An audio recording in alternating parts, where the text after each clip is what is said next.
On Sunday, the Kenyan head of state met Ethiopia's President Sahle-Work Zewde, Prime Minister Abiy, as well as representatives of various political parties.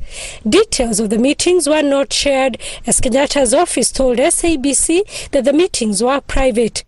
The meetings pointedly came hours before the U.S. Secretary of State Antony Blinken was to begin a tour of Africa, starting with Kenya, where the issue of the conflict in Ethiopia will dominate talks. It's important to remember that Kenya is a main anchor state in the Horn of Africa region and an island, so to speak, of stability in an increasingly volatile region.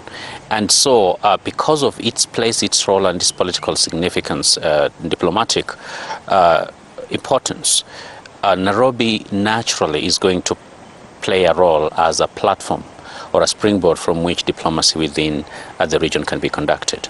Last week, Kenyatta called for dialogue between the warring factions in the country.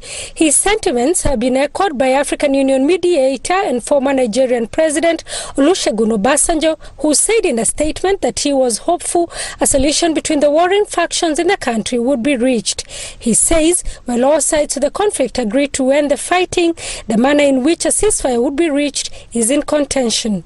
While Addis Ababa wants an immediate cessation of hostilities and a recognition of the government, the rebels want a transitional government put in place that includes all actors. For Abiy Ahmed's government, they would like to reclaim some of the lost advantages, especially in the Amhara and Afar regions, and that is why they are demanding some kind of withdrawal, in part because it's also a way to save face, not to be seen as having made concessions.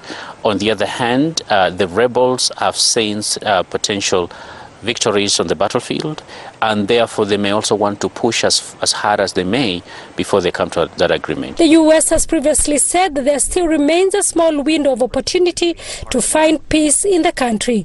It has said it will support Africa's mediation efforts, but has also threatened sanctions. Potentially expanded international sanctions against Ethiopia poses a threat, especially in worsening the humanitarian crisis, but also in slowing potential economic growth and recovery and reconstruction of the countries coming from the war.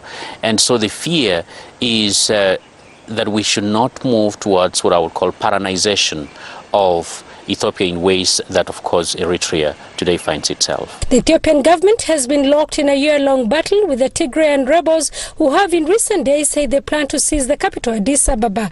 Thousands have been killed in the year-long war, and more than 2 million have been displaced in what is now a humanitarian crisis. Blinken will also seek to see a return to civilian rule in Sudan, where a coup took place last month. Sarah Kimani, SABC News, Kenya.